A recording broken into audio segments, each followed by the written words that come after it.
que é fazer, fazer, fazer a gravação para poder ficar nas redes sociais e o conhecimento e a aprendizagem, porque não queremos se, tirar o conhecimento e a partilha toda a ninguém.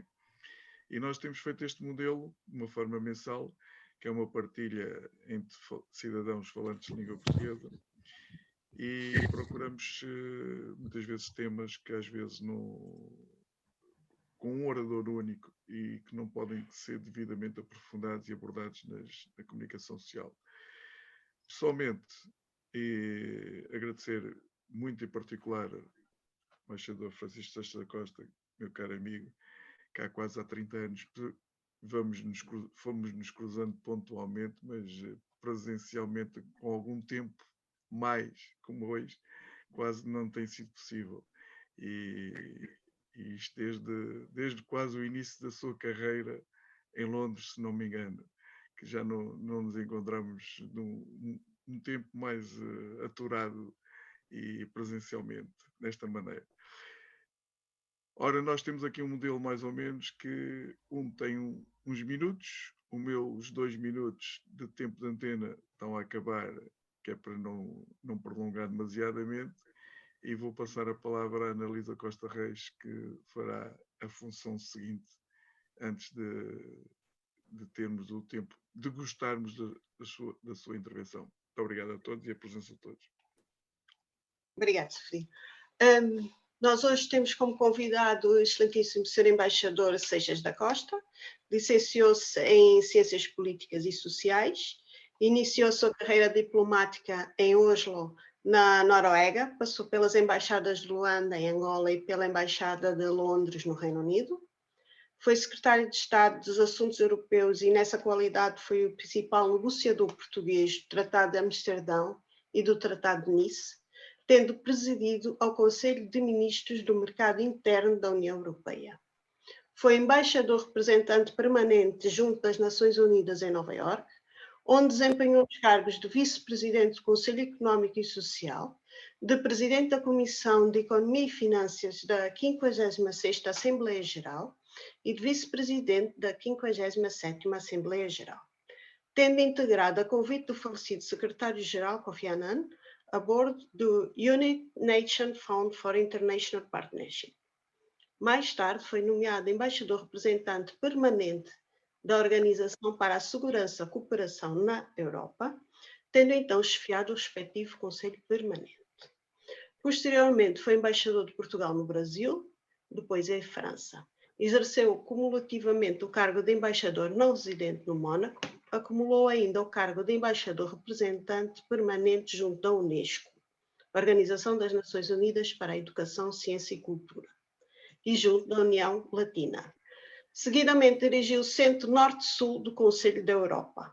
Desde 2003, exerce funções como gestor e consultor estratégico em várias empresas, bem como junto da Fundação Calouste Gulbenkian. Exerceu outros cargos de presidência, de membro de conselhos, colunista e comentador de televisão. É docente universitário e investigador com várias obras publicadas. É ainda autor de blogs. Foi crítico gastronómico e é membro da direção da Academia Portuguesa de Gastronomia. Desde janeiro de 2018, que é membro do Conselho Geral Independente da Rádio e Televisão de Portugal. Possui inúmeras condecorações nacionais e internacionais. E passo a palavra à Frineia, que vai moderar hoje aqui a nossa conversa. Obrigada. Frineia, está sem som. Muito obrigada. A aceitação do convite, a sua participação, que vai ser bastante enriquecedora, dentro do nosso propósito, que é de troca de conhecimentos e de algumas, para estabelecer maiores colaborações. A partir do tempo que o senhor terminar a sua apresentação, eu abro para as perguntas dos interessados. Então, é por aí, pode começar. Se o senhor quiser, pode começar agora a sua disposição. Obrigado. Antes de mais, pela simpatia do convite, é com grande que eu, deste tipo de iniciativas, eu essencialmente, para além de, digamos, das coisas, isso, o facto de estar retirado da carreira diplomática, depois, possibilidade de ter, enfim, de estar um pouco à vontade, estar completamente à vontade naquilo que digo, portanto, aquilo que a vontade do Estado, não representa uma posição social portuguesa, representa aquilo que eu decadei ao longo destes anos, depois de quase 40 anos de experiência diplomática. Tenho vindo a procurar manter, depois da saída de 2013, eu estou há 8 anos, cheguei à unidade tradicional da diplomática aos 65 anos de idade, e depois fiz outras coisas e faço outras coisas, mas talvez até mais, mas como uma lista foi... Só pedir, é que estamos a ouvir um bocadinho baixo. Está muito baixo. Vamos só ver se consigo... Sim, já estamos a ouvir, já estamos a ouvir. Bom, isto na agência seja maior, porque eu quero me aproximar um pouco mais destes meios que eu tenho aqui em Vila Real, não são necessariamente desta matéria. Só dizer o seguinte, eu tenho vindo ao longo destes últimos anos, a escrever e a participar da televisão, na análise das questões internacionais, que são verdadeiramente aquelas que hoje me interessam, e do acompanhamento da situação internacional, que é uma área que eu gostava de sublinhar. Em Portugal tem hoje, em particular nos mídias, talvez talvez a área em que a cobertura é mais equilibrada, polémica, e em que comentadores, mesmo de áreas, até de áreas políticas diferentes, convergem normalmente numa leitura que é plano e análise de livros internacionais, que é normalmente a leitura legal desse quadro, que não é, aliás, o que eu procurarei hoje. O que eu gostava foi-me dar total abertura relativamente aos temas que iria abordar, e eu dei este título muito genérico de geopolítica, tendências e desafios, por uma razão muito simples, porque nos últimos anos, em particular, há mudanças significativas no quadro e desafios muito evidentes no espectro das potências com a ação à escala global,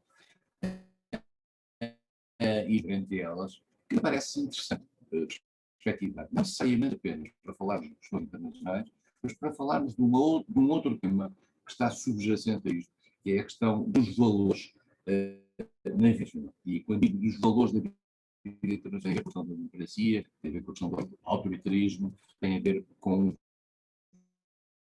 o permanente dos modelos democráticos e os modelos mais autocráticos.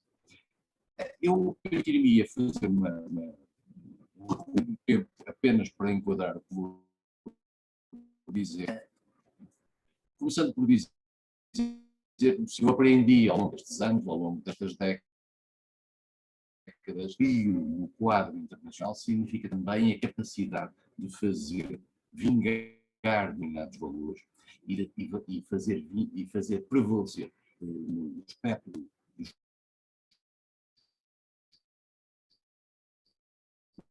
poderes que cada potência e que a potência domina as proibir.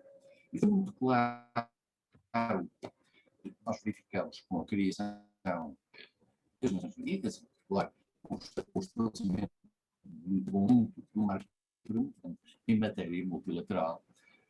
Senhor Embaixador, eu peço desculpa estar-lhe a interromper, mas estamos aqui com um problema de som.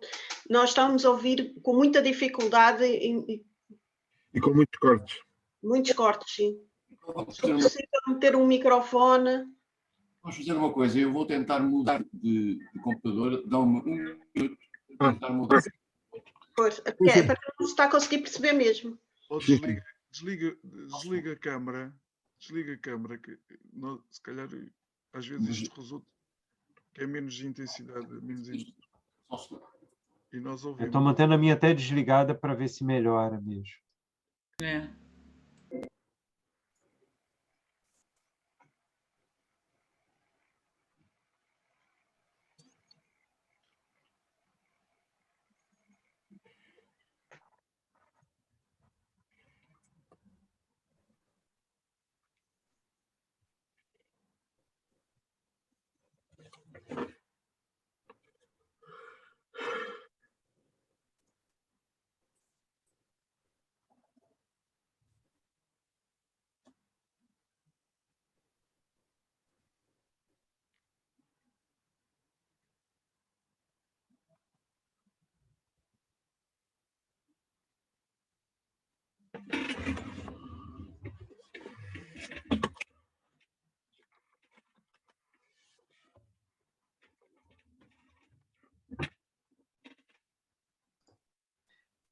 A tecnologia nos permite esse encontro de cada um estar num lugar, mas também cria novos problemas que a gente tem que se deparar mesmo, né? É verdade, é verdade. Novos desafios, novas oportunidades e novos desafios. Exatamente. É melhor assim do que às vezes as falhas presenciais. Eu não sei o que pode ser, deve ser. Vamos ver. Não sei se me estão a ouvir melhor agora. Muito melhor. Sim, bem melhor, bem melhor. Pronto, a imagem perdeu, estou a fazê-la por iPad, é mais fácil. Voltando rapidamente ao princípio, a minha ideia era muito simples relativamente àquilo que vos pretendia dizer. A avaliação que eu faço da situação internacional que se vive tem essencialmente por base a circunstância de estar a haver uma mudança no padrão dos valores dominantes na sociedade internacional. Como eu estava a procurar dizer, a partir da Segunda Guerra Mundial e a partir da vitória dos aliados, há um momento em que a ordem multilateral fica enquadrada pelas Nações Unidas e pelo espectro de instituições de natureza multilateral que as Nações Unidas comportam.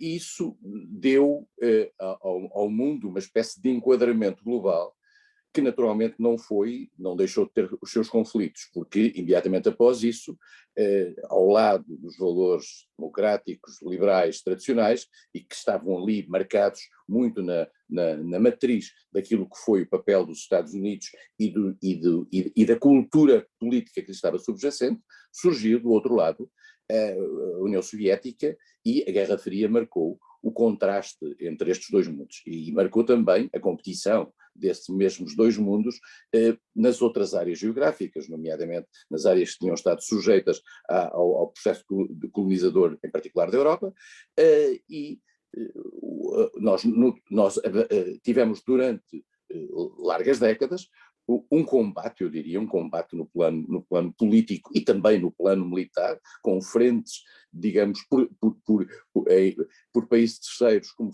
foi o Vietnã, como foi Angola, como foi, de certo modo, toda a atenção à volta de Cuba, para olharmos para três regiões diferentes.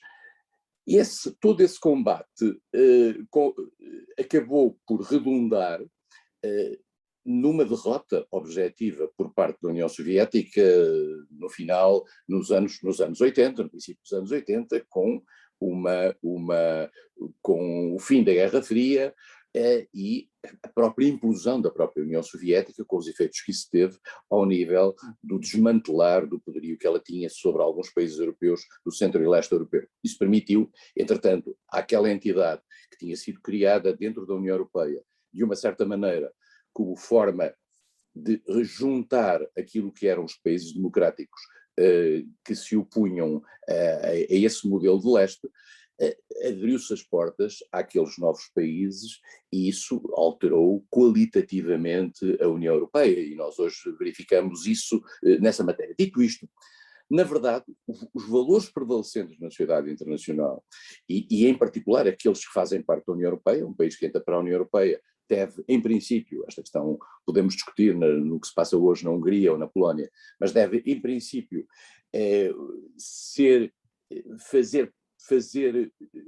estar de acordo com aquilo que são os chamados princípios de Copenhague, que são princípios estabelecidos em 1993 e que têm a ver com o respeito pela democracia, pelos direitos humanos, pela separação de poderes, pelo Estado de Direito em geral, para além de algumas regras de natureza de liberdade económica e de competição que a própria matriz da União Europeia concede.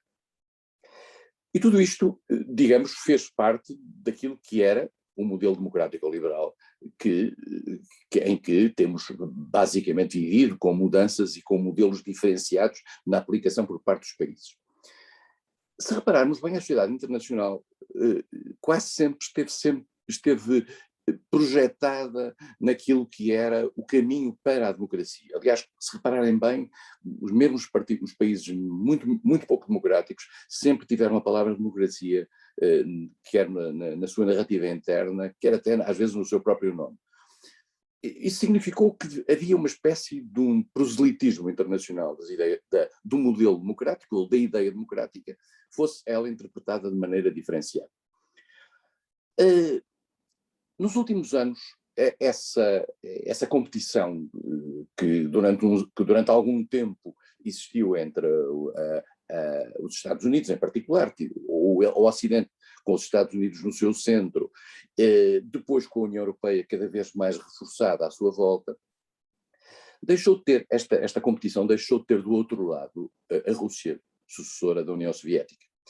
E nós notamos, e foi muito evidente no início deste século, o surgimento lento da China no quadro internacional, e mais do que isso, a consciência, em particular nos think tanks americanos e naqueles que pensam as coisas com alguma distância, a noção de que por ali se estava a criar uma nova potência, porque ela na altura não era uma superpotência, a China não era uma superpotência, pelo contrário, era um país pobre, era um país que, com dificuldades na própria sustentabilidade daquilo que era o seu crescimento e a capacidade de dar um mínimo de bem-estar àquela imensa população. Nós começámos a perceber que lentamente a China ia criando um espaço de afirmação na sociedade internacional, nomeadamente em matéria económica, e que esse espaço era compaginado com a manutenção de um modelo interno autoritário, digamos, prevalecente um pouco à luz daquilo que era o modelo comunista tradicional, mas com mutações, eu diria quase imaginativas extraordinárias, que tinha a ver com a compatibilidade do capitalismo com esse centralismo de Estado. Eu julgo que a Europa, nessa matéria, para além daquele discurso tradicional que sempre teve relativamente à questão dos direitos, relativamente à necessidade de acompanhar, inclusivamente, a evolução interna chinesa, no sentido de evitar que ela fosse totalitária e, mais do que isso, de tentar sublinhar a importância daqueles que na China defendiam a democracia, e temos Tiananmen, e temos a questão de Hong Kong, e tivemos, enfim, a questão de Macau é menos relevante neste quadro, mas a Europa foi muito mais, eu diria, oportunista na sua relação com a China do que os Estados Unidos. Eu acho que os Estados Unidos tiveram mais cedo consciência da ameaça que a China representava. A Europa teve consciência dessa ameaça, naturalmente, mas também das oportunidades que a China representava. E os diversos países europeus, que funcionam nesta matéria de maneira diferenciada, e Portugal é um deles, por exemplo, têm uma relação com a China, cada um tem a sua China, e cada um tem a sua relação com a China.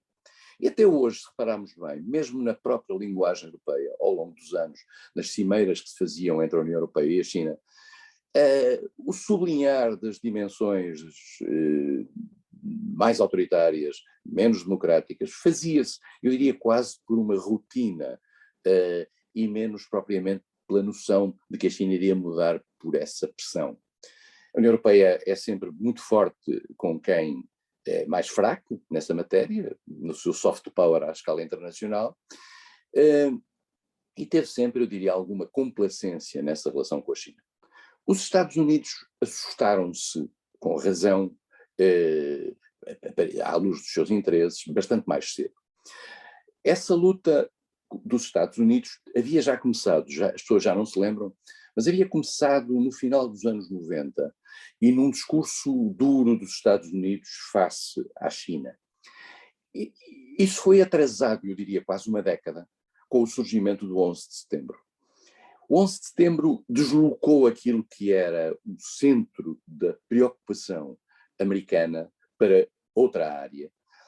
E a China ganhou como que uma década em termos de poder continuar com o seu modelo e mais do que isso, continuar a poder usufruir do seu modelo no quadro internacional, e nomeadamente garantir a sua relação ou com novos parceiros ou com parceiros anteriores que lhe davam algum espaço de manobra. Estamos a lembrar os países africanos, mas muito no quadro europeu, os países da América Latina, o Brasil em particular. A China foi ganhando o seu espaço. E quando os Estados Unidos, percebendo que o seu adversário já não é a Rússia, como dizia Barack Obama, é um poder regional.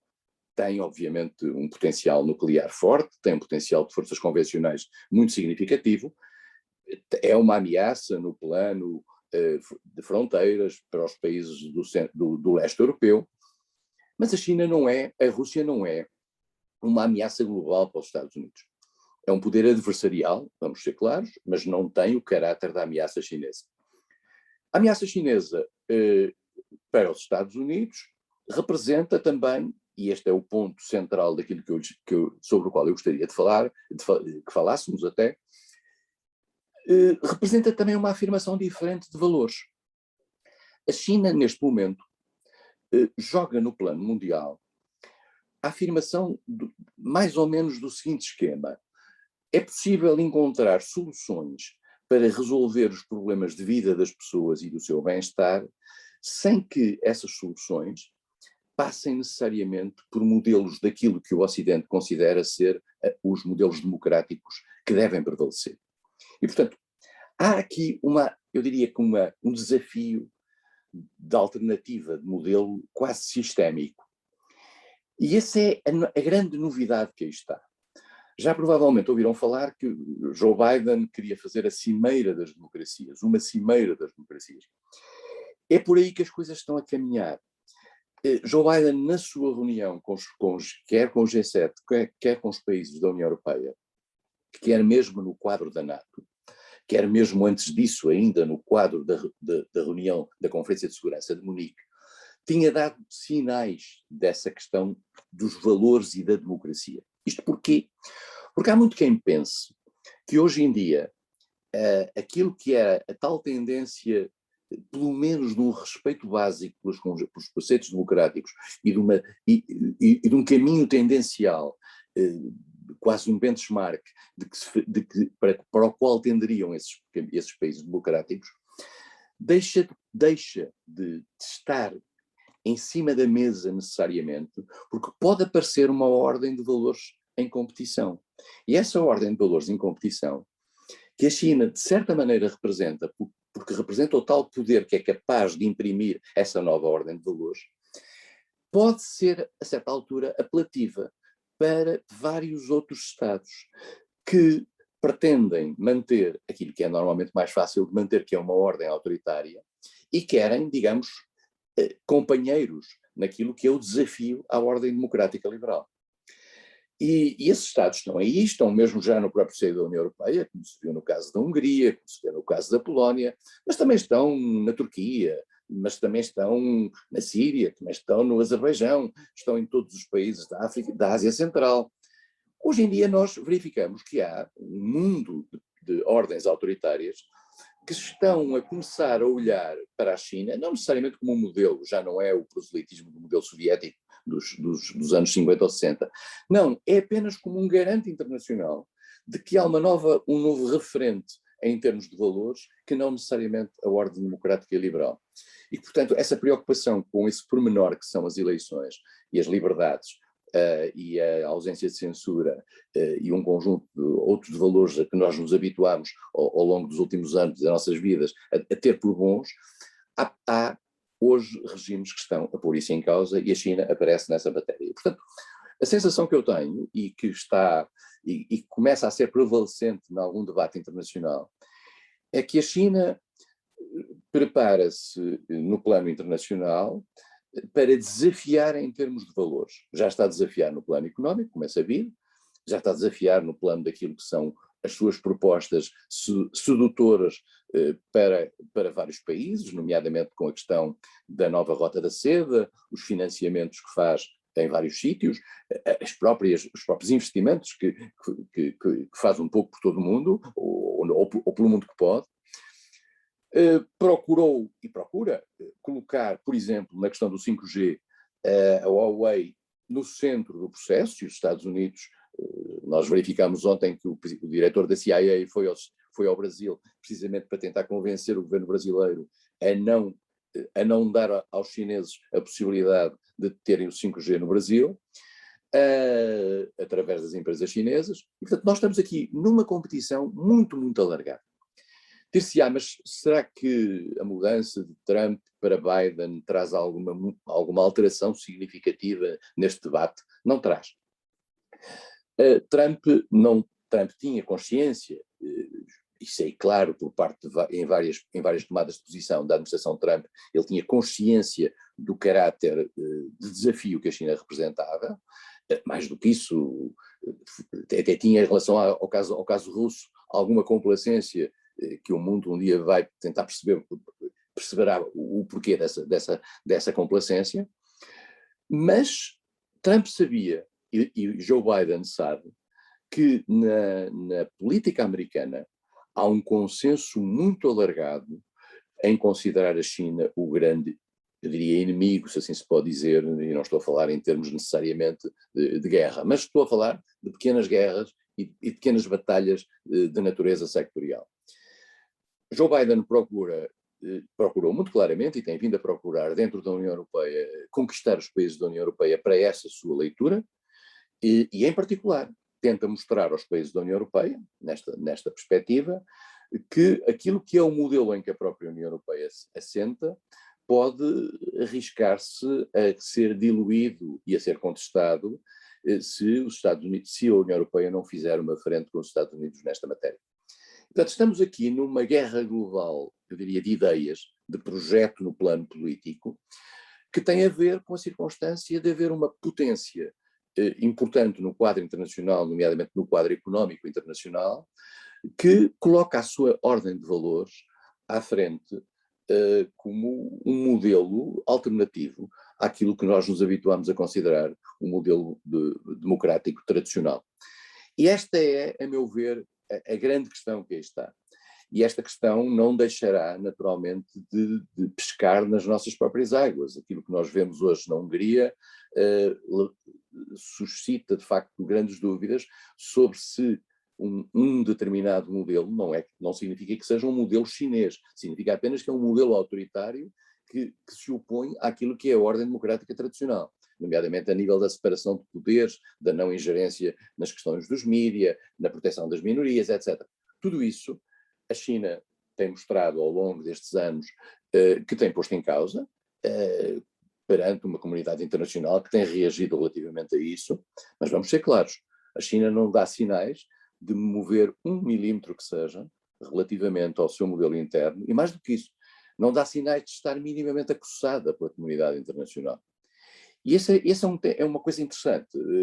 A China, se olharem bem para aquilo que são as reações chinesas ao longo dos últimos anos, face à contestação e à crítica e às objeções que lhe são colocadas pelo mundo ocidental, a China limita-se, eu diria quase que a tomar nota, mas não mexe uma palha relativamente àquilo que é o seu comportamento.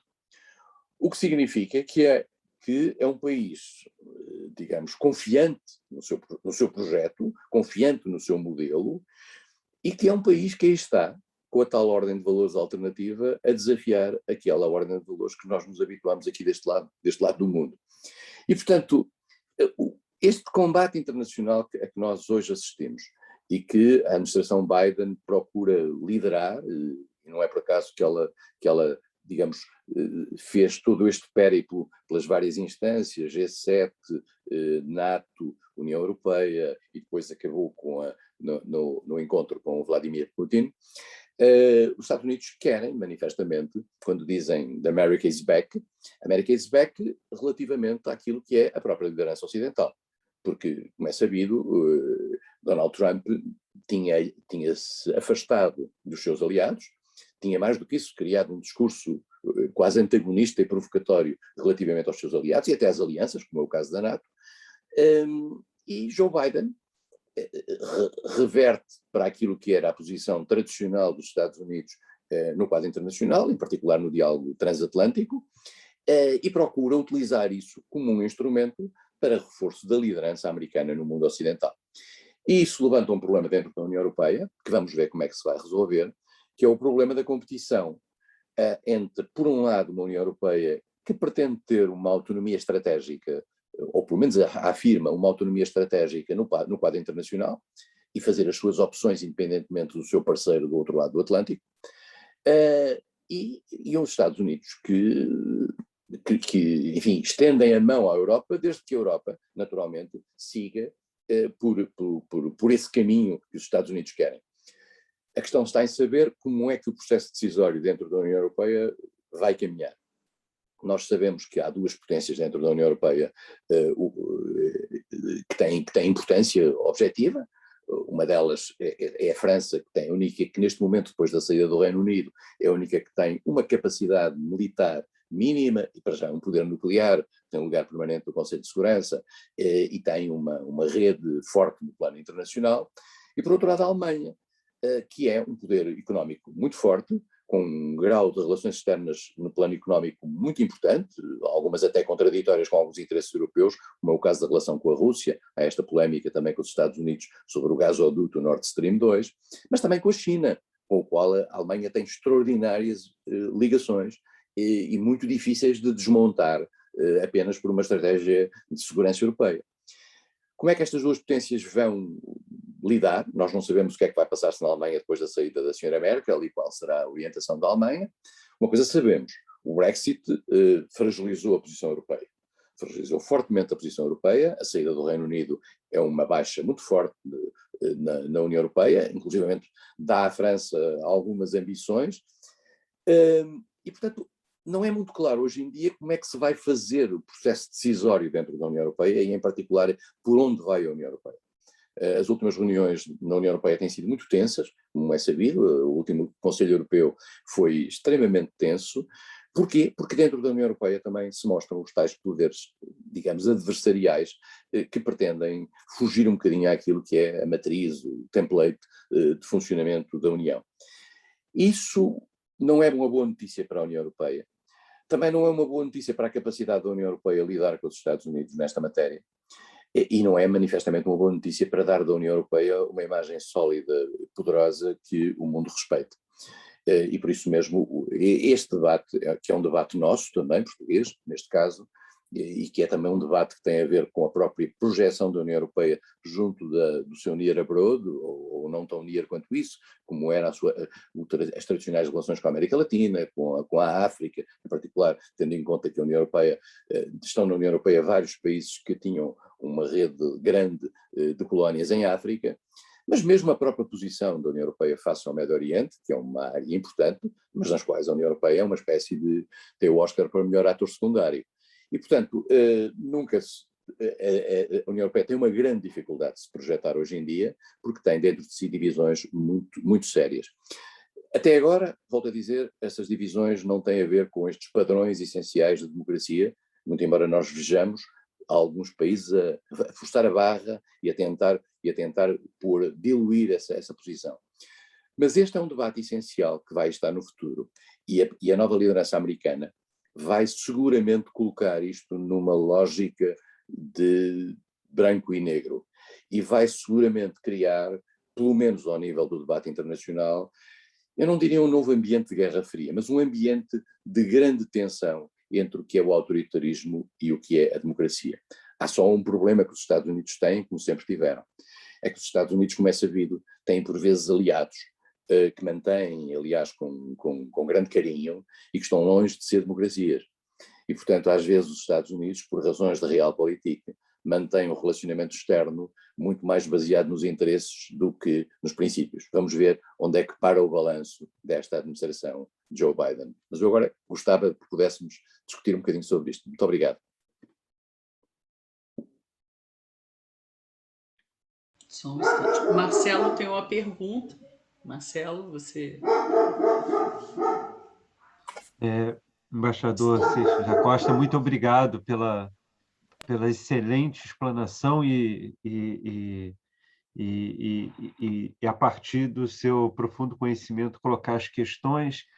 E eu fiquei pensando a partir do que o senhor colocou e gostaria de saber da opinião do senhor, que essa avaliação do surgimento de novos valores a partir da China, eu fico me perguntando em que medida a gente está realmente presenciando uma transformação inédita, e cada vez eu acredito mais nisso, e que é no sentido de um certo desenvolvimento, e falo isso sem juízo de valores, realmente tentando ver a realidade, né, antes de escolher o que eu gostaria que acontecesse, um desenvolvimento do capitalismo de um certo paraíso, poderia dizer, quase que perverso do seu desenvolvimento, um desejo há muito tempo alimentado dessa união que se encontra na China, né, que o senhor nomeou como um centralismo de Estado com o capitalismo, né? Aqui na América Latina tivemos uma experiência muito evidente no Chile, nos anos 70, né, com Pinochet e com Chicago Boys, né?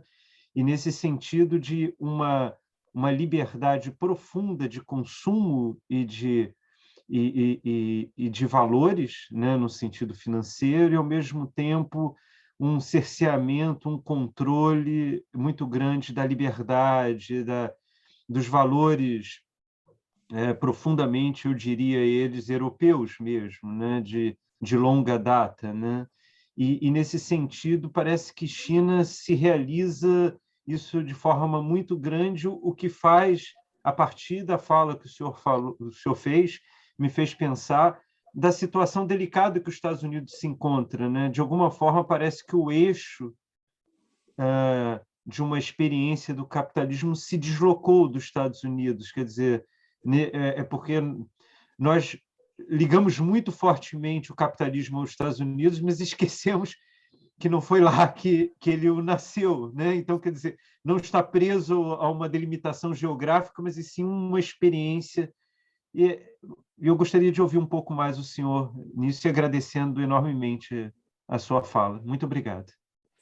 Obrigado. Eu gostava de deixar claro uma coisa que pode não ter ficado.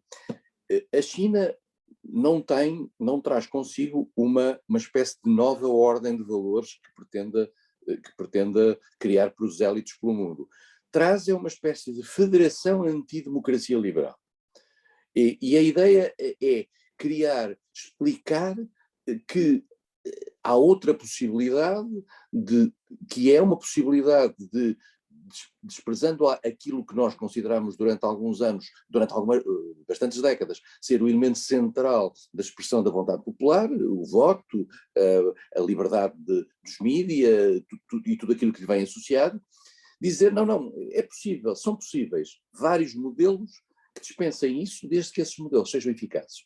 Eu devo dizer que fiquei gelado aqui há 2 meses, quando ouvi numa televisão britânica um líder, representante de Pequim em Hong Kong, fazer um comentário a propósito disto.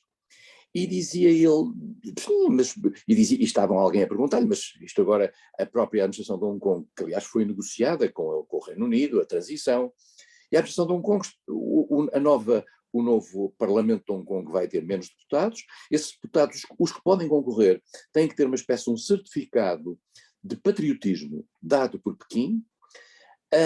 E, além disso, os jornais, há um cerceamento da possibilidade de jornais que criticam Pequim serem publicados, etc. Como é que o senhor vê isto em termos de expressão? E ele dizia uma coisa extraordinária, que é, sabe, a nós preocupa-nos muito pouco essas questões de mais deputados, menos deputados. A nós preocupa-nos essencialmente é se o regime é eficaz ou não em responder àquilo que são os interesses da população. este critério é extraordinário, porque se este critério não for ele próprio, digamos, aferido de acordo com critérios democráticos, cada um pode dizer que os interesses da população são defendidos como cada um entende, desde que tenha poder para o dizer. E isto é o que mais me assusta. Mas agora cito aí um ponto importante e que tem a ver com a questão do modelo capitalista e do modo como o modelo capitalista consegue assumir e ser mutante nessa matéria. Referiu o Chile dos anos 70 e 80 com os Chicago Boys. Nós podemos encontrar outros países que de uma forma não tão agressiva também foram um pouco por essa linha. E nós assistimos a uma coisa extraordinária aqui há 4 anos, creio eu, que foi Xi Jinping ir a Davos, aquilo que é, no fundo, a grande missa do capitalismo internacional, fazer um grande apelo em nome do multilateralismo internacional. E é extraordinário porque nós pensamos sempre que o multilateralismo é um modelo de funcionamento da sociedade internacional que se destina ele próprio a democratizar o acesso à discussão global. O multilateralismo teve sempre a grande vantagem, que é substituir aquilo que era a competição entre as grandes.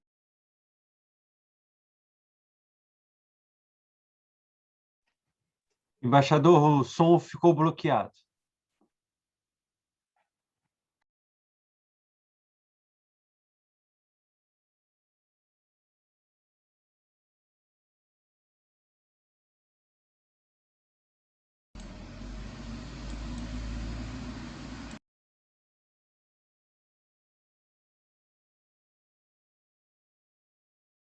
Deixamos de ouvir.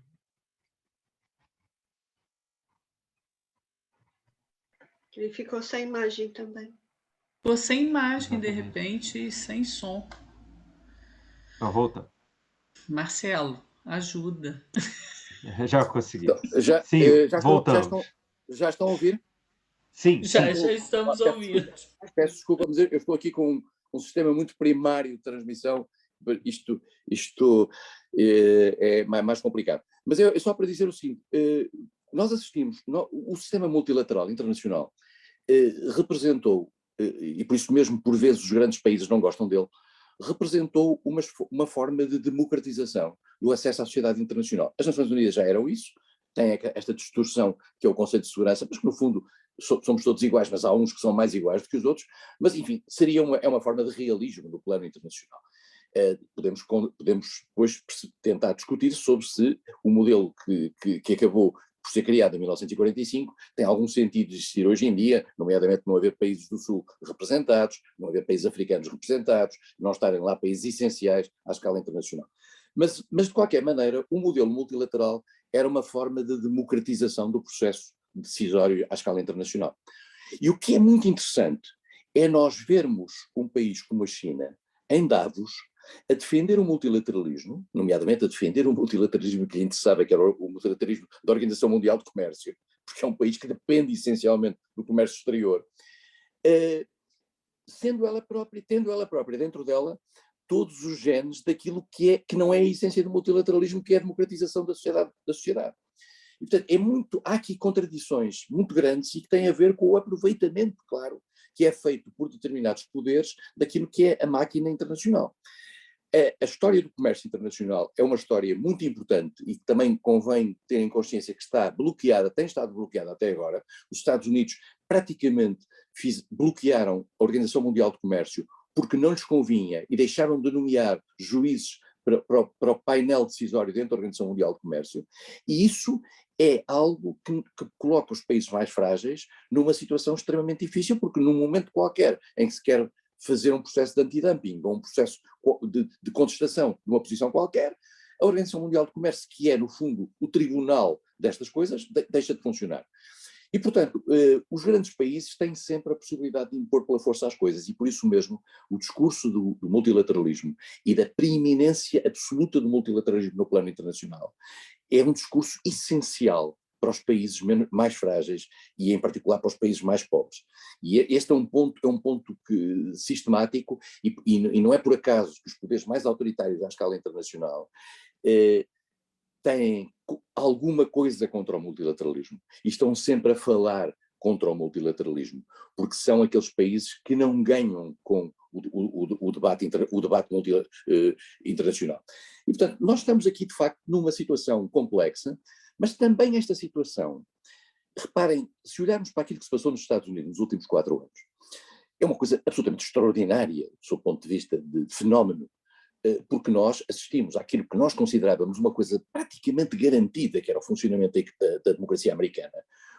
Nós vimos a democracia americana ser raptada por um discurso totalitário interno, baseado na mentira, baseado nas fake news, baseado num conjunto de inverdades que tomaram conta de uma percentagem da população americana. Convém lembrá-lo, votaram 70 milhões do Sr. Donald Trump. Desses 70 milhões, há 70% que acham, isto são sondagens credíveis americanas, que acham que ele ainda vai voltar ao poder este ano. Há coisas extraordinárias que se passam na mentalidade dos americanos. E nós pensávamos, porque nós estamos habituados também, vamos ser claros, a um erro monumental, que é pensar que a sociedade americana é o New York Times e a CNN. A sociedade americana é muito mais complexa do que isso. E nós vimos-la vir ao de cima. Ela normalmente era filtrada pelos 2 partidos tradicionais, que só chegavam cá em cima, digamos, emanações desses setores mais democráticos ou mais republicanos, mas não propriamente, digamos, a ala mais estouvada, por assim dizer. Trump rompeu com isso. E ao romper com isso, criou uma espécie de uma enxurrada na política americana, que ainda não se travou, como sabem. Dentro do Senado americano, Trump tem imensa força, e há uma questão que todos nós nos temos de perguntar a nós mesmos. É se Trump foi um interlúdio na democracia americana, ou se Biden é um interlúdio naquilo que Trump tinha criado. Isto é, se nós não vamos ter um trumpismo pós-Biden. Porque se Biden for um insucesso no plano interno, que é aquele que para os Estados Unidos conta, e no fundo são eles que votam em si próprios, se Biden for um insucesso, a probabilidade do regresso de um outro modelo de trumpismo com ou sem Trump é assustador para a comunidade internacional. Porque, como nós sabemos, os Estados Unidos, nós não votamos nos Estados Unidos, mas os Estados Unidos dirigem um pouco a nossa vida à escala global. Portanto, não nos é indiferente aquilo que se passa nos Estados Unidos. E, portanto, se a administração Biden for um insucesso no plano interno, e como é sabido, isso é medido economicamente, basicamente é essa a questão, emprego, sucesso, bem-estar, etc., nós arriscamos a ter um período mais complexo e aquilo que parecia ser um pesadelo de 4 anos de Trump pode-se converter num pesadelo futuro e no regresso também àquilo que Trump tentou fazer, que era o diálogo com as potências, pura e simplesmente de natureza bilateral, deixando os parceiros e o quadro multilateral à parte. O mundo eu diria que está muito perigoso nesta matéria, e o capitalismo internacional, de certa maneira, mostra que renasce de maneira diferenciada. Aquilo que se passa na China é uma coisa absolutamente extraordinária, porque um partido que continua a chamar-se, aliás fez 100 anos ontem, creio eu, e continua a chamar-se Partido Comunista da China. Devo dizer que em antiguidade é mais novo que o Partido Comunista Português. O Partido Comunista Português tem mais 3 meses. Mas, enfim, tem um bocadinho menos de poder a todas as escalas. Mas o Partido Comunista Chinês consegue compatibilizar, sem grandes problemas, o seu modelo com aquilo que é uma gestão de natureza capitalista, pelos vistos, com um grande sucesso à escala internacional. E com formas diferenciadas de expressão nessa matéria. Vamos a ver o que é que vamos ter a partir daqui.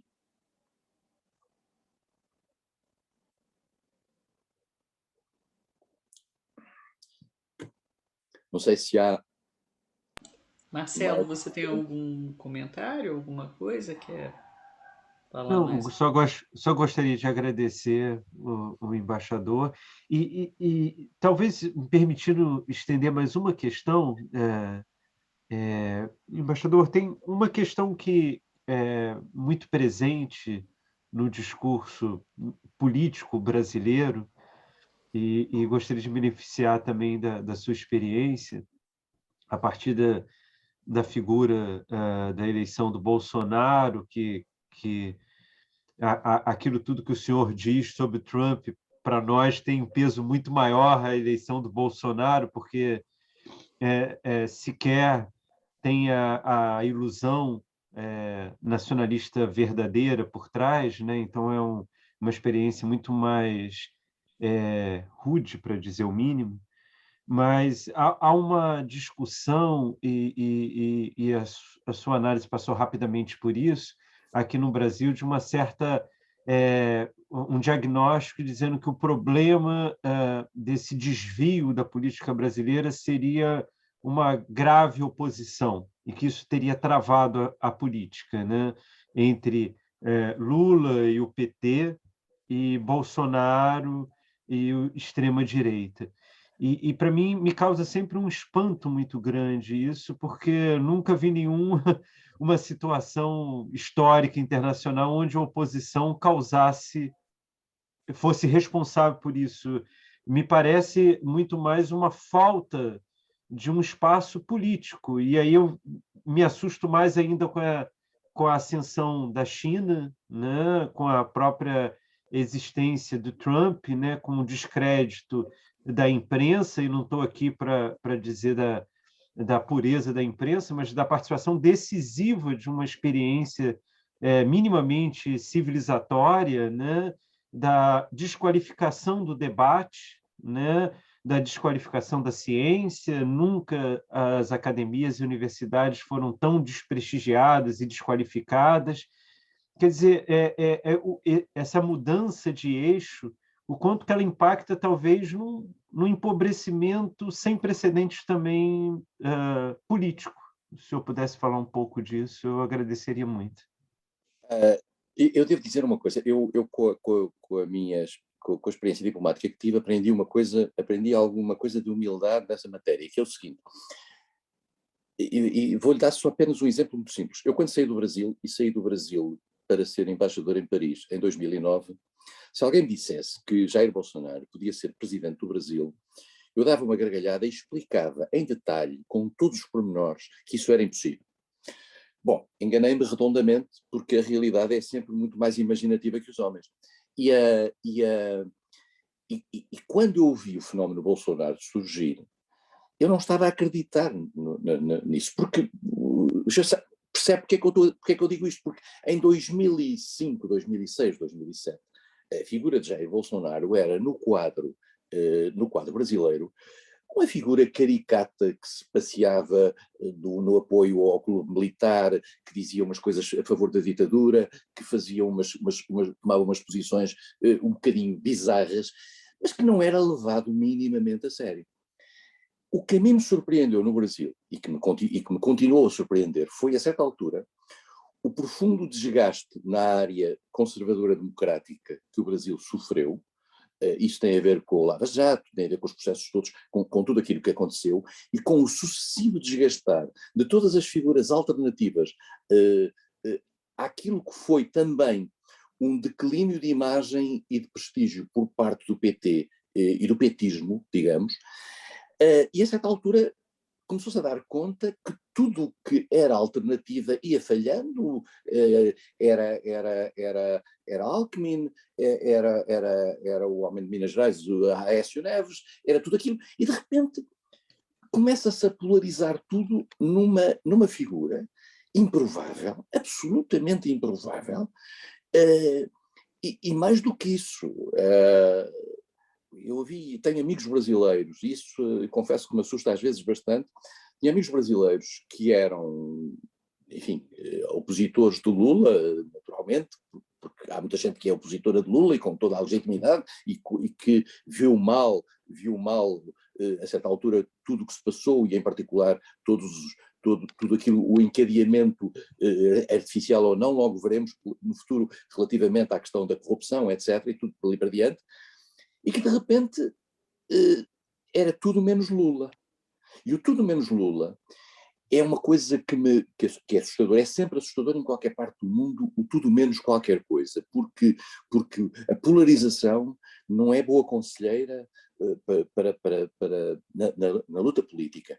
E Bolsonaro ganhou disso, é o tudo menos Lula. E a possibilidade de Lula aparecer, depois é bloqueado, e depois há um substituto que surge, Fernando Haddad, etc., acabam por criar uma espécie de polarização que eu nunca tinha visto, e que me dizem pessoas no Brasil que há muito tempo que não existia, num sentido de que ninguém era neutro nessa conversa. Eu tenho amigos brasileiros extremamente, como é que eu ia dizer, equilibrados, e com quem era impossível ter uma conversa de neutralidade mínima, porque o Brasil ou estava de um lado ou estava do outro.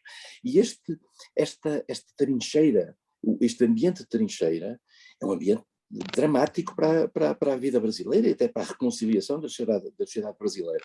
E portanto, é muito complexo isso. E depois, isso que disse, que tem muito a ver com a questão do discurso sobre a verdade. Há aqui um elemento novo na sociedade internacional, eu não sou especialista nisso, sou apenas um mero observador, e mais do que isso até, digamos, recebo essa informação, sobre esta desqualificação do discurso qualificado. O discurso qualificado hoje vale tanto como o discurso desqualificado. Nós dizemos eu digo uma barbaridade qualquer, eu escrevo uma coisa qualquer num jornal, e há um tipo que não sabe rigorosamente nada, e diz exatamente ao mesmo nível o que eu quero, e depois a mesma coisa, como se eu me pronunciasse sobre pandemia, ou sobre coisas nucleares, ou qualquer coisa, não sei, não falo. Mas não, hoje em dia, essa democratização relativa faz com que já não haja uma verdade, ou não haja uma aproximação à verdade, e mais do que isso, não haja valores qualificados em termos de opinião. Hoje em dia há uma desqualificação da opinião qualificada, se assim se pode dizer, e a guerra parece perdida, porque qualquer pessoa diz, os franceses têm aquela expressão n'importe quoi, as pessoas dizem o que lhes apetece sobre tudo. Isto torna tudo válido. E de repente as pessoas transformarem aquilo que é uma mera opinião nos factos, escolherem as opiniões como se fossem factos, é uma coisa trágica. Atenção, isto não é um problema puramente brasileiro, este é um problema que estamos a ver um pouco por todo o mundo. Nos Estados Unidos isso é verdade, mas até aqui em Portugal, ao nível da captura que muita imprensa sensacionalista tem, até por razões de clickbaits, até para ter a possibilidade de ter mais assinantes e logo com isto mostrarem às pessoas que fazem a propaganda das empresas, tudo isto, entra-se aqui num terreno de desqualificação global da imagem e da informação, que torna as decisões muito menos racionais e muito mais emocionais. Nós vivemos hoje numa política de emoções. Em Portugal estamos da mesma maneira, estamos exatamente da mesma maneira. Há pessoas que gostam imenso do governo e há as pessoas que detestam o governo, e qualquer mentira a favor do governo ou contra o governo tem os seus seguidores. E, portanto, estamos nisto. E, portanto, a situação é muito complicada. O caso típico que vocês têm aqui no Brasil nas últimas horas, segundo li, é a questão do voto eletrónico. Eu durante anos fui um grande fã em Portugal da introdução do voto eletrónico. E dava o exemplo do Brasil e dizia, no Brasil, que é uma sociedade política complexíssima, com 27 estados, ou 26 estados e o Distrito Federal a votar, nós sabemos à meia-noite e tal da última coisa quem é que ganhou. Há umas queixas aqui ou ali, o problema não se coloca. Ver o Presidente da República do Brasil dizendo que não passará a faixa no caso de ser eleito sem ser na urna e ser por voto eletrónico é altamente complicado, porque estamos a pôr em causa, digamos, pura especulação relativamente à ilegitimidade do voto eletrónico, que tem sofrido contestações. Nós sabemos que ao longo dos anos o voto eletrónico tem tido dúvidas, mas as dúvidas nunca foram colocadas em termos de ele desvirtuar o sentido maioritário da vontade do povo brasileiro. Se regressamos ao processo inicial, é uma situação um bocadinho pré-histórica nessa matéria. Portanto, há aqui uma isto é feito à base de mitos. À base desta boataria de que o voto eletrónico é falso e o Presidente diz agora uma coisa extraordinária, aliás, no Brasil, que diz que não precisa de provar a falsidade do voto eletrónico. Quer dizer, basta dizê-lo. Isto de facto entra-se aqui num terreno muito complicado, e para isto normalmente só há uma solução, que é mais democracia, mais imprensa, mais verdade, mais debate. Sem isso não há hipótese. Quebrar o debate, reduzir o debate democrático, encafuar as pessoas em nichos de opinião é terrível. E é por isso mesmo que eu tenho muito receio a estes modelos mais centralistas em termos da gestão do poder, porque um dia estes modelos deixa de haver a possibilidade de romper e de criar alternativas em matéria política. Porque a alternativa em matéria política é absolutamente essencial para que quem não está no poder possa ter um mínimo de esperança para amanhã regressar ao poder. Os sistemas em que quem não está no poder deixa de ter esperança e a possibilidade de amanhã estar representado ao nível da decisão política é algo que é um fator de grandes tensões e a prazo de grandes explosões no plano social. Sim, olha, a minha posição aqui de moderadora está difícil, porque o senhor fala coisas extremamente importantes e muito boas de ouvir, mas agora nós temos mais perguntas, mais pessoas querem. Senhor Luiz, pode fazer sua pergunta, por favor? Boa noite. Agradeço este excelente programa Observar, que é um programa de televisão que eu gosto muito. Assim, este foi mais um Observar em privado. Em relação à União Europeia, conforme falou há bocado, há pouco, continua a ser um ator secundário, pode ter o prémio para o melhor ator secundário. Para quando uma União Europeia a falar a uma única voz, e com todos a remar, no fundo, para o mesmo lado na política externa? Só quando caminhar para o Estado Federal, ou não é necessário irmos por esse caminho para termos uma União Europeia a falar a uma voz? Eu, como tive responsabilidades na área dos assuntos europeus, tenho sempre grande dificuldade de ser pessimista relativamente à União Europeia, mas tenho que o ser. Em primeiro lugar, relativamente ao modelo federal.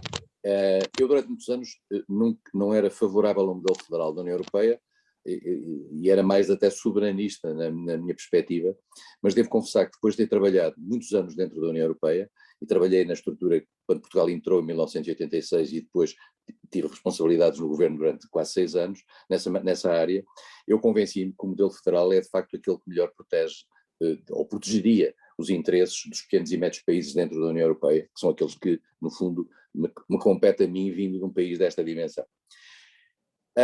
Eu não acredito que um modelo federal seja possível na Europa de hoje. A Europa está, os países europeus, o modelo federal tem sempre uma Câmara de representação equitativa dos Estados, como é o caso brasileiro, por exemplo, relativamente ao Senado, que tem o mesmo número de representantes no Senado brasileiro de cada Estado.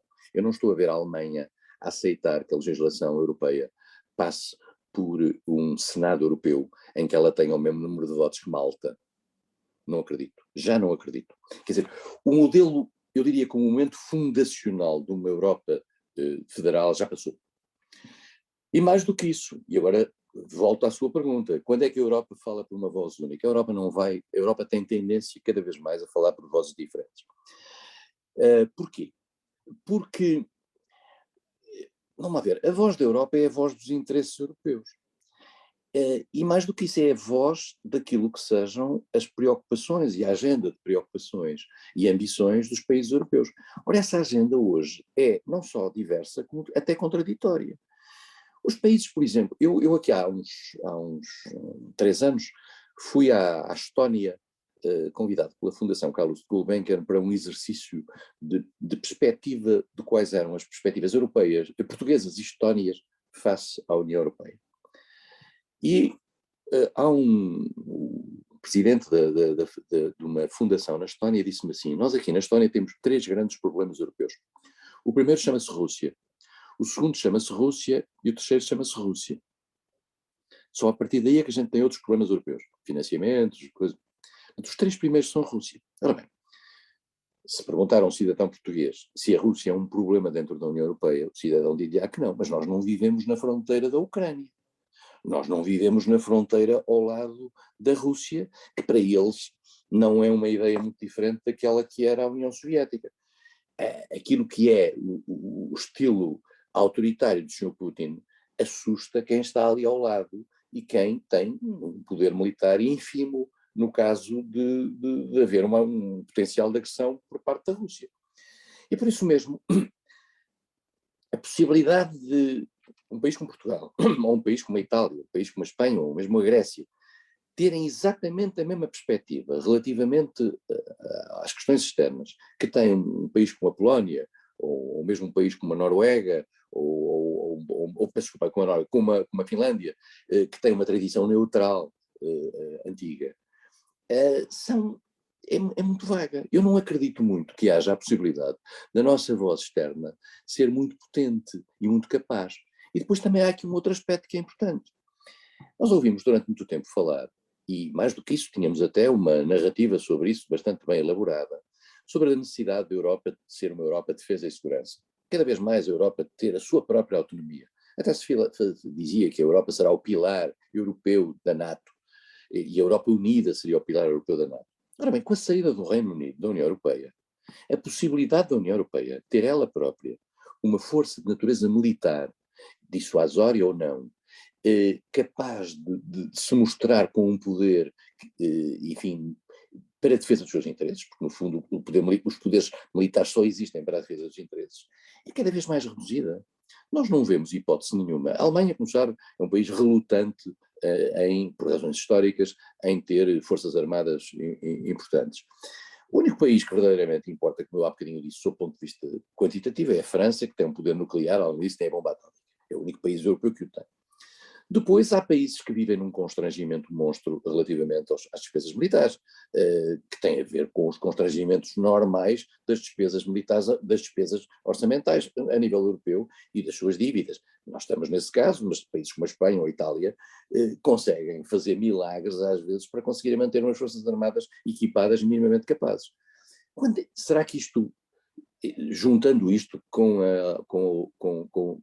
países do leste que só olham para as forças armadas numa perspectiva de olhar para a Rússia e da ameaça que a Rússia para eles é, face a países como Portugal que olham para as forças armadas como a defesa, por exemplo, do Oceano Atlântico e das questões da relação transatlântica, será que é possível encontrar nisto uma espécie de denominador comum que nos crie uma política externa? E mais do que isso, que nos crie uma política externa respeitada pelos outros e vista pelos outros como única. A União Europeia nunca procurou fazer uma política única. Nós lembra-se a expressão PESC, política externa e de segurança comum. Era a política que era comum. Não é política externa de segurança única. É comum.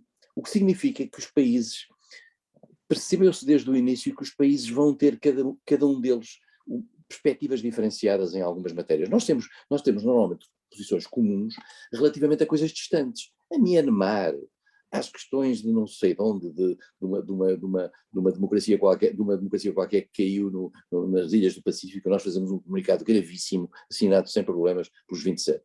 Mas se a coisa é aqui ao lado, se a coisa se prende com a Argélia, já está a França reticente, dada a sua história. Se a coisa se prende com Marrocos, já está a Espanha com os problemas que tem sistematicamente com Marrocos. Se a coisa se prende com a Guiné-Bissau, lá estamos nós a pôr paninhos quentes para evitar uma linguagem agressiva e para manter as portas abertas para um diálogo. Cada um de nós, no fundo, transporta para dentro da União Europeia as suas reticências, as suas dúvidas, eu diria, a sua diversidade. E por isso mesmo a União Europeia, como não é um país, como não tende a ser um país, como não tende a ter uma unidade, e como mais do que isso, não sendo um país e não tendendo a ser um país, não tem forças armadas próprias para defender os seus interesses, a União Europeia será cada vez mais, sob o ponto de vista de voz internacional, um ator frágil.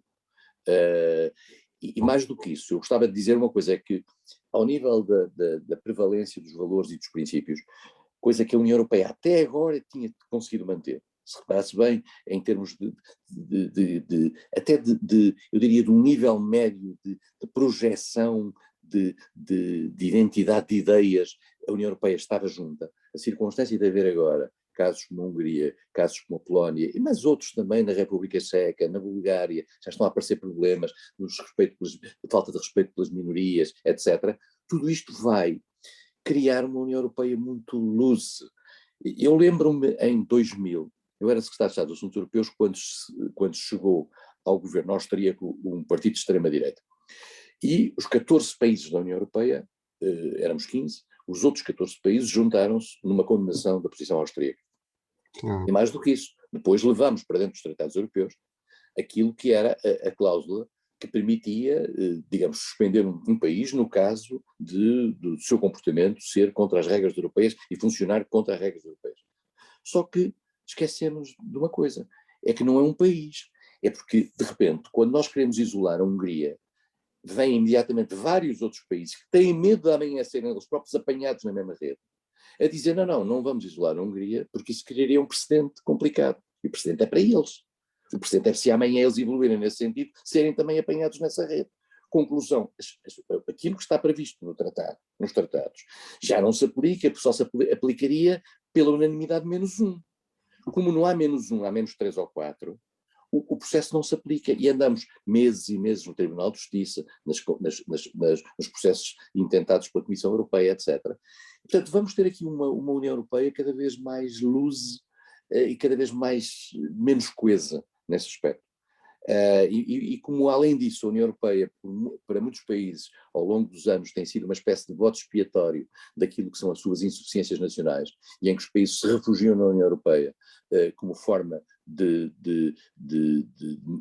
dizer aos seus cidadãos, eu bem gostaria, mas a União Europeia não nos dá meios, limita-nos, cria legislações complicadas para nós, etc. Isto torna a União Europeia menos popular. Portugal ainda é dos países onde a União Europeia é mais popular. Mas a União Europeia hoje em dia já não tem os níveis de popularidade que tinha no passado face aos seus cidadãos. E sem uma União Europeia popular é muito difícil dar passos em frente de natureza institucional, como aquele que referiu face à questão federal. Obrigado. Muito obrigado pelo esclarecimento. O senhor Luiz, e agora eu vou passar para o senhor Zeferino. Pode fazer sua pergunta. Meu caro amiga, Seixas da Costa, é uma delícia nestas conversas disruptivas que nós inventamos, estes 4 amigos de distância larga, 2 no Brasil, 2 em Portugal. Eu vou, como anfitrião, eu vou tentar ser muito sintético na questão que vou colocar, até porque muitas das reflexões que trouxe fazem parte daquilo que às vezes não conseguimos ouvir enquanto cidadãos nos jornais, nas rádios, porque não capta as atenções para as audiências. Mas neste momento, daquilo que foi apresentado e dessas reflexões, há um país que tem um desígnio, Rota da Seda, China, no ano que se comemorarem os 100 anos da Revolução, tem como desígnio eliminar o quanto basta a pobreza no respectivo país e ser a potência número 1 no mundo.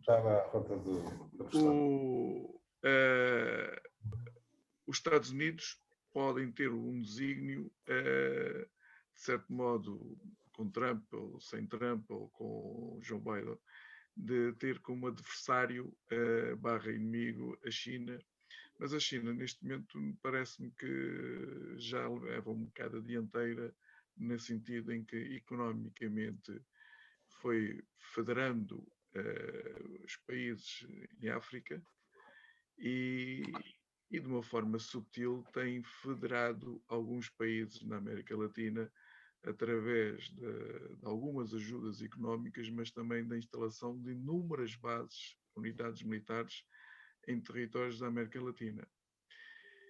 Os Estados Unidos não têm andado distraído. Já não falo da União Europeia, até pela explicação que eu... Os Estados Unidos não têm andado distraído, sempre entretido um bocadinho nos últimos anos com a questão da NATO e dos acordos com a União Europeia e desligando um bocadinho de uma estratégia geopolítica e internacional, nesse sentido. Eu acho que os Estados Unidos acordaram, eu diria um pouco tarde, acordaram um pouco tarde para aquilo que é o desafio chinês. E mais do que isso, há aqui uma questão também que tem que ser discutida, digamos, colocando-nos num ponto de vista neutral, que é a questão de saber da legitimidade de uma potência que é capaz no plano económico internacional de se afirmar, como é o caso da China, se ela tem ou não o direito de estabelecer uma rede de contactos e de parcerias com outros países, nomeadamente na criação das estruturas, de um conjunto de infraestruturas que permitirão amanhã facilitar aquilo que é o comércio chinês. A questão está em saber por que não a China, o que é que impede que a China faça isso, se outros países gostariam de poder fazer isso, se tivessem meios e capacidades para fazer isso. Aqui há uma espécie de uma opção, e a opção é uma opção de natureza política ou ideológica.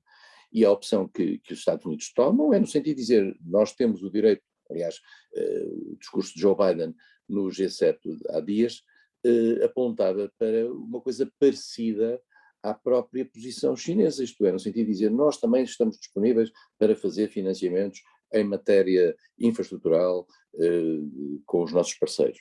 Só que a China faz isso através de empresas estatais e, portanto, consegue gerir isso. Um país como os Estados Unidos tem uma escassa possibilidade, porque não tem empresas públicas para fazer isso, pode facilitar em termos de empréstimos às empresas privadas, mas aí já entra em matéria de ajudas de Estado, aí já entramos com situações em que pode até pôr em causa a própria legitimidade das ações no âmbito da Organização Mundial do Comércio.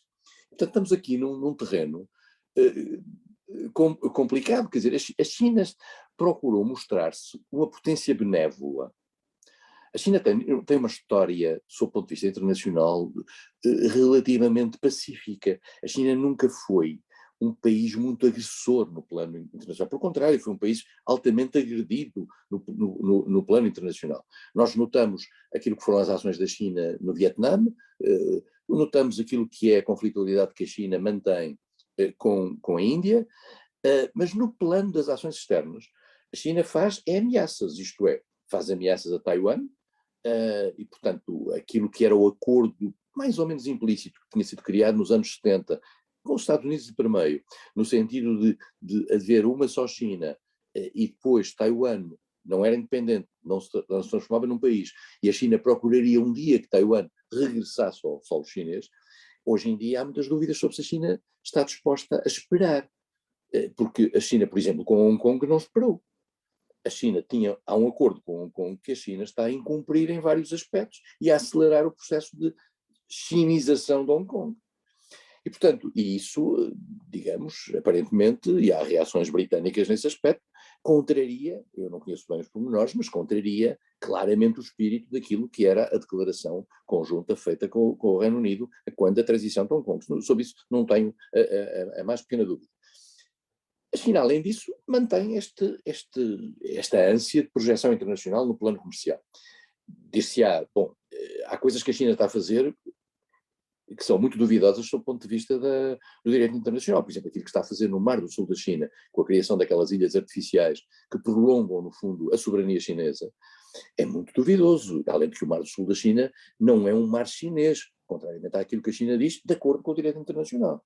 E, portanto, estamos aqui a ter atitudes chinesas que rompem um pouco com o respeito pelo direito internacional. Dá-se a dizer, os Estados Unidos várias vezes em outras circunstâncias o fizeram, a Rússia fez-lo recentemente com a tomada da Crimeia, em que meteu a Crimeia ao bolso, pura e simplesmente já quase ninguém fala da Crimeia, quando da crise da Ucrânia. As grandes potências têm essa tentação, a tentação de situações de criação de situações de fato. Mas também temos que olhar para isto, em relação, por exemplo, à questão do poder naval. A China está a aumentar fortemente o seu poder naval em termos militares. Bom, mas a China aplica em termos, eu não sei qual é o rácio, mas creio que os Estados Unidos gastam 10 vezes mais em matéria de armamento e de infraestruturas no plano militar do que gasta a China. A China o que é que faz? A China é uma potência que vive da liberdade dos mares, por duas razões. Em primeiro lugar, porque tem que comerciar e o seu comércio faz-se através dos mares, essencialmente. a parte digital agora. Mas, e depois, por outro lado, como é um país que ainda depende muito dos combustíveis fósseis, precisa imenso de manter os mares livres para poder receber o petróleo das suas origens tradicionais, onde vai buscá-los, nos vários sítios onde vai buscá-los, e que necessita vitalmente para a sua economia. E por isso mesmo tem que ter uma marinha que seja dissuasora de que de repente seja tudo travado no meio do mar e que a China fique estiolada relativamente a isso. A questão é esta. Nós nunca podemos olhar para os países por muitas reticências e dúvidas que tenhamos relativamente aos seus regimes e à maneira como funcionam. Nós nunca podemos deixar de ter em conta e olhar para aquilo que são os seus problemas de segurança. E os problemas de segurança que estão ligados ao funcionamento da economia e da sociedade. E, portanto, eu recomendo sempre nas questões internacionais que as pessoas, por muito que não gostem de um país, olhem para as questões de segurança do país e para alguma legitimidade de algumas questões de segurança. Porque mesmo é nas questões de segurança que nós vamos encontrar a razão profunda das atitudes dos países. Por vezes nós não percebemos os países. E com a China passa-se uma coisa, já agora é uma questão que há bocado não referi, mas que é muito importante no plano internacional, que torna a China muito diferente da Rússia. A Rússia, talvez pela experiência da União Soviética, é um país muito mais previsível. Nós hoje temos um pouco a noção de que o Sr. Vladimir Putin, que concentra o poder decisório na Rússia, sabe, de certa maneira, onde é que estão as linhas vermelhas que não pode ultrapassar. E sabe que se tivesse a ousadia de mandar tropas para dentro da Estónia, da Letónia e Lituânia, provocaria uma reação fortíssima por parte da NATO. Mas pode fazê-lo, por exemplo, na Geórgia, mas pode fazê-lo, por exemplo, na Ucrânia, mas pode ter esta tutela que tem sobre a Bielorrússia. Porquê? Porque há no mundo internacional também ainda uma história das esferas de influência. Dir-me-á, mas a Ucrânia não tem o direito de entrar para a NATO e de tomar decisões soberanas sobre o seu futuro? Tem. E Cuba? Tem o direito total de ter a sua soberania exercida em pleno? Ou viu a sua soberania reduzida pelas condicionantes de natureza geopolítica que a sua geografia lhe dá? Sempre, no passado. Nós temos que perceber que há países que, infelizmente, vivem neste condicionalismo, que são os países de fronteira, são os países que estão ali no near abroad de cada um deles. E estas questões, nós, por exemplo, a questão dos Estados Unidos, temos aqui amigos brasileiros, sistematicamente enviarem a quarta frota descendo pelas costas da América Latina, e terem um discurso que é um discurso, muitas vezes com razão, mas outras vezes tendo por trás desta razão, mantendo algumas dúvidas sobre o que é que essa razão quer significar, por exemplo, sobre a Amazónia e sobre os seus interesses na Amazónia. E temos aqui a percepção de que os Estados Unidos, é a velha doutrina Monroe, os Estados Unidos têm a noção de que aquela zona de influência, a América Latina, a América Central, a América do Sul, são zonas em que tem uma espécie de uma expressão francesa de droit de regard, um olhar especial para aquilo. E a Rússia tem isso em relação à Ásia Central. Por que é que a União Europeia reage como reagiu à Bielorrússia? Porque dá por adquirido que a Bielorrússia está sob a tutela da Rússia. Porque é que a União Europeia deixou em 2008 fazer o que a Rússia fez na Geórgia, tomando conta quer da Ossétia do Sul, quer da Abcásia? Porque acha que aquilo são zonas, no fundo, de tutela russa, de influência russa. E portanto, há aqui um problema na sociedade internacional que tem a ver com estas diferenças de percepção. E o caso da China e da Rússia levantam essa questão, é que a Rússia, nós hoje sabemos mais ou menos como é que a Rússia reage. Eu quase tenho a certeza como é que a Rússia se porta num caso ou no outro. Ninguém tem essa certeza relativamente à China. A China é um poder muito mais misterioso. Toda a gente hoje se coloca na dúvida sobre se a China vai atacar Taiwan ou não.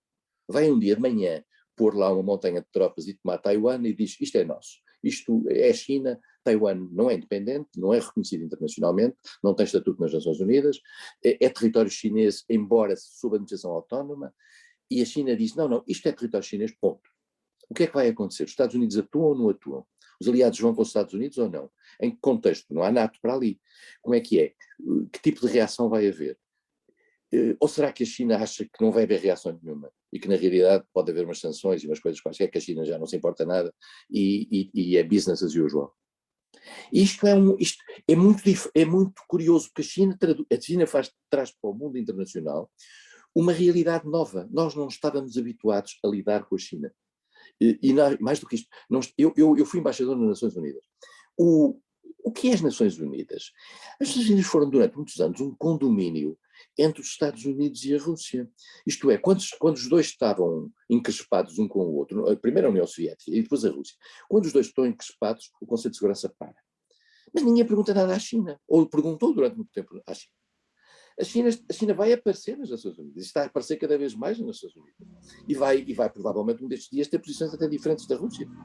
Nós dávamos por aqui que as posições da Rússia eram sobre a China. Nas Nações Unidas, é uma coisa muito interessante.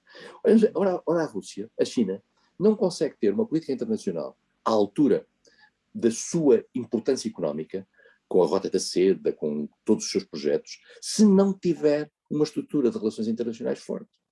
E se não tiver um diálogo... Senhor Francisco, peço desculpa. Sinto muito, eu que peço desculpas. Não, por amor de Deus. Está interessantíssimo, mas o senhor Jorge está querendo fazer uma pergunta. Faz favor, por amor de Deus. E o Zeferino quer fazer mais 2 perguntas que não serão permitidas a ele. Ele já perguntou o suficiente. Não, eu tuas perguntas rápido. Boa noite a todos. Pronto, é um prazer rever o Sr. Embaixador. A minha pergunta era, enfim, já passou um pouco, é muito simples. Primeiro, e que estava a falar na China, que é o modo como nós vemos, ou melhor, como nós observamos a China. Normalmente nós temos a tendência para ver a China um bocado à imagem da guerra entre Esparta e Atenas, um bocado, enfim, o problema do Tucídides. Mas, por aquilo que eu tenho analisado, por aquilo que eu tenho escutado, nós esquecemos muitas vezes que a China tem uma visão de que a China é o centro do mundo. Aliás, a própria concepção de China o centro do mundo é a China. Ou seja, eles têm 5 Império do Meio. Império do Meio, precisamente. Estava a recordar. E, portanto, a China tem, diríamos que uma sabedoria milenar, porque eles têm 5.000 anos, e em que diríamos que não sempre a prerrogativa aos outros países mais jovens de atuarem, e só na sequência disso é que eles irão atuar. Nós temos, enfim, acho que a nossa cosmovisão é um pouco baseada naquilo que eu citei há pouco, do Tucídides, da guerra entre Esparta e Atenas, que agora está muito na voga, e tem agora a Caixação do Leiden. Pronto, isto gostaria que o embaixador comentasse isto. O outro ponto tem a ver com o seguinte, que é relativamente à Europa, que é como é que será a Europa, nós temos agora eleições regionais em França, como é que será a Europa, ou a União Europeia, quando a extrema-direita, ou a direita populista, enfim, aquilo que queiram chamar, eu também não quero estar aqui a categorizar de uma forma mais vincada, tiver o poder em França. Nessa altura, como é que será a articulação do relacionamento com a Rússia de Putin ou com os Estados Unidos de Biden ou pós-Trump? Porque muito provavelmente o trumpismo veio para ficar, não será porque o trumpismo obedece a uma lógica comunicacional muito diferente e de partilha de valores daquela que era, enfim, como há pouco citou a CNN e o New York Times, mas tem o YouTube, tem as fake news, tem, enfim, tá, toda uma outra construção comunicacional muito bem feita, diga-se em bom da verdade, enfim, não está aqui em causa o mérito ou o demérito, por favor, ou sermos contra, mas enfim, a estrutura, como foi estruturada. Talvez um pouco a imagem daquilo que o Obama conseguiu também, quando fez a sua primeira campanha, utilizando os crowdfundings, etc. Portanto, Trump é noutra perspectiva e, portanto, como é que será o mundo, ou como é que será a Europa, quando a extrema-direita, e é muito provável, enfim, face à degradação das instituições europeias, e a ausência enfim, um bocado como há pouco explicou o fenómeno Bolsonaro, na Europa não sei se será o Bolsonaro, mas enfim, não daremos muito longe disso nos próximos anos.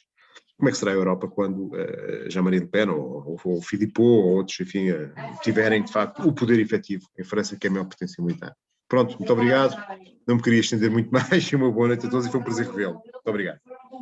Obrigado. Obrigado e desculpas por ter esperado tanto. Eu vou tentar ser muito sintético. Não gosto. Está a ser muito sintético. Relativamente à China, tem toda a razão. Nós temos uma visão, temos uma leitura e um olhar para as coisas do mundo muito diferente da China, dá-se a dar conta disso. Nós vamos aprender e vamos aprender à nossa custa, aliás, relativamente a isso. A China olha para as coisas com o tempo. Há sempre aquela anedota do Deng Xiaoping, quando lhe perguntaram como é que na China foi vista a Revolução Francesa, e o Deng Xiaoping dizia: ainda é cedo para ter opinião sobre isso. E, portanto, a China olha, a China tem uma noção do tempo completamente diferente e uma maturação dos passos completamente diferente. E, naturalmente, essa maturação teve estes anos todos, estas décadas todas, nomeadamente os períodos de tragédia que a China viveu em matéria de fome, em matéria de sofrimento e de empobrecimento, e depois, naturalmente, há esta galvanização pelo processo nacionalista interno, que teve a ver com o sucesso económico que a China garantiu à escala mundial, que não pode deixar de ser aproveitado por quem titulou isso, no sentido de dizer: este é o nosso modelo, como vê, ele tem sucesso, e como vê, é possível nós chegarmos onde chegaram os outros pelos nossos próprios meios. Então vamos aprender com isso, e é uma lição muito complicada. Esperemos que ela possa ser digamos, apreendida em termos pacíficos. É a única coisa que nós podemos desejar, enfim, sem ter grandes meios para poder influenciar nisto. Quanto à Europa, eu gostava de dizer o seguinte: eu tenho um pouco a consciência de que o modelo político europeu, se sofrer um fortíssimo abalo, como seria aquele da chegada ao poder num dos grandes países europeus, sem possibilidade de recuo e sem possibilidade de contenção, de um grupo, como diz, de direita populista ou de extrema-direita, a União Europeia, enquanto entidade política, acaba. Mas não significa que a União Europeia acabe. A União Europeia, há elementos da União Europeia que podem prosseguir: o caso do mercado interno, o caso das trocas comerciais, o caso das regras de natureza comercial, se não houver também, como já estava a haver nos Estados Unidos, e que provavelmente haverá num caso de uma vitória de extrema-direita, um regresso a uma espécie de protecionismo económico nacionalista que porá em risco a possibilidade do próprio mercado interno. E aí sim entraríamos numa crise na própria situação interna, porque se começarmos a ter modelos contra o investimento direto estrangeiro, pelo protecionismo nacional, pela defesa do país e a possibilidade de cada país poder, no quadro externo, ter as suas próprias relações, aí rebenta a União Europeia. Mas eu quero dizer que esse cenário de uma implosão da União Europeia não é tão improvável quanto isso, porque o sentido de alguma evolução, e falou no trumpismo, mas basta ver as razões que estiveram por trás do Brexit. São as mesmas que mobilizam muitas agendas dentro da União Europeia, algumas, vale a pena dizê-lo, sem dramatismos, algumas com alguma razão, isto é, há pessoas que se sentem injustiçadas, por exemplo, pela forma como a globalização foi feita, pelos impactos diferenciados que a globalização tem nos países europeus e pelo modo como os seus governos, e em particular a União Europeia, não soube defendê-los e geracionalmente condenou muita gente, muitos milhões de pessoas, a situações muito complicadas. E por isso mesmo a União Europeia não é hoje tão popular quanto era. Se amanhã tiver essa ruptura, a ruptura faz-se. E nos Estados Unidos, é aquilo que eu estava a dizer há pouco, nós não sabemos se o trumpismo não está aí para voltar, ou se o Biden não é apenas um interlúdio simpático, agradável, diferente, uma espécie de Obama 2 em modelo genérico, mas veremos o que é que isto vai dar. Como digo, os sinais não são de abrandamento das situações de risco. Pelo contrário, os sinais são que os riscos estão aí ainda muito, muito latentes, e eu não vejo grandes hipóteses de melhoria, de melhoria na opinião pública, tendo em atenção também aquilo que referiu, que é este desvario que há hoje na opinião pública, em que vale tudo e a própria opinião é feita à base, os factos já não existem, o que há é opiniões sobre os factos, e a partir disto, que foi o que pode dar vitórias democráticas, o que pode dar vitórias republicanas. Mas eu nunca me esqueço de uma questão, a propósito de ter dito da imprensa, eu nunca me esqueço de uma questão que o Bob Dylan disse. O Bob Dylan uma vez foi a um estado daqueles mais recônditos dos Estados Unidos, a uma localidade qualquer, e levava debaixo do braço o New York Times. E alguém disse: você lê o New York Times, é comunista. E, portanto, quer dizer, há gente na América Profunda que acha que ler o New York Times é ser comunista. Portanto, enfim, é o mundo que aí temos, quer dizer, está à nossa frente. Ótimo.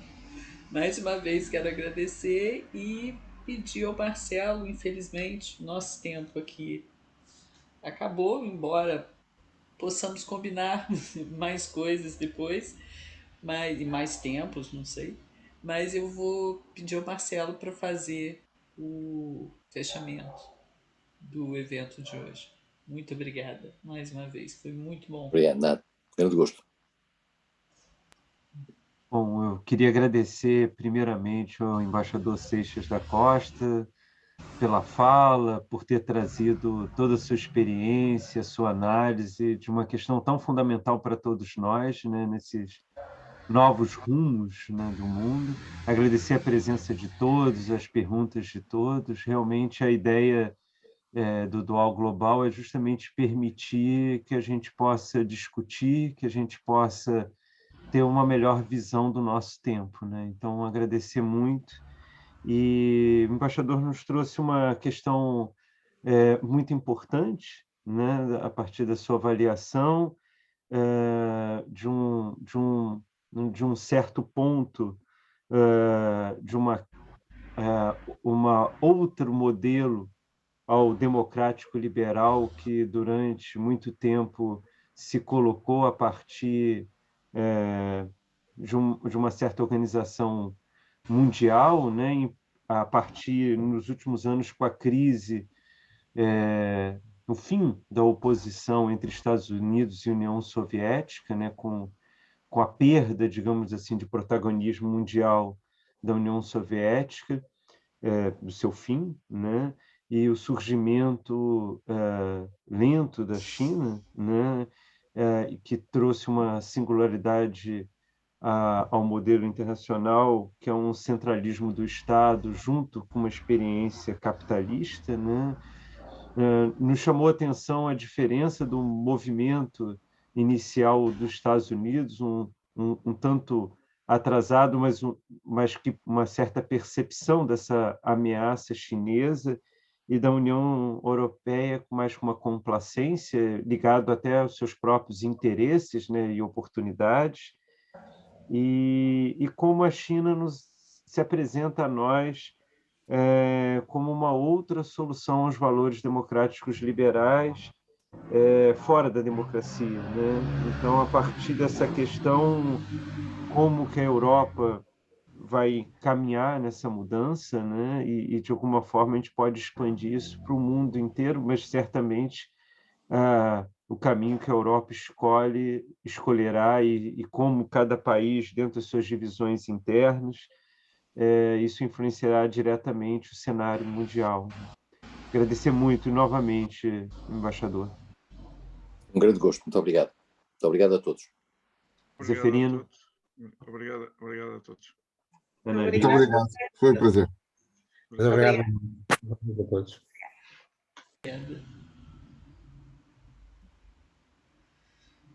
Então, encerrando mais um evento.